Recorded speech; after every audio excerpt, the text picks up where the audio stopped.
Boss, anong negosyo mo? Bakit sugal ka lang ng sugal? At magkano ang totoong net worth mo? Totoo bang totoo bang di mo naman bahay yung inuuwian mo? Pakilinaw, shout out boss. Yan! Dahil nagpalipad ka na 1,000, sasagutin kita. Ano bang mga negosyo mo, boss? Wala akong negosyo, marami akong property, marami akong paupahan. Ayun. At siyempre may mga investment ako. Meron akong mga investment kung saan-saan na tumutubo. Yan.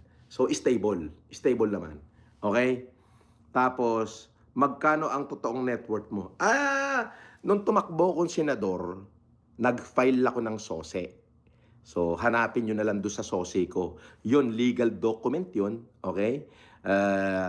Pati yung expenditure ko saka nung pagtakbo ko senador ng 2022, naka-declare doon lahat. Oo. Hindi mo pwedeng tayain yun kasi government document yun eh. Oo. Makukulong ka ron kapag ka, ano.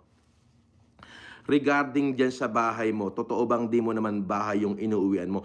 Pakilinaw. Yes. Yes. Oo, kasi ang totoong domicile ko is Isabela. Yan ang domicile ko.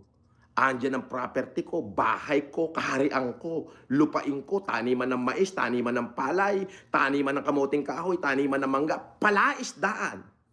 Diyan ang domicile ko at nagbabayad ako ng tax sa local government. Okay? So, yun. Maliwanag sana nasagot kita. Oh, walang kasinungalingan dyan kasi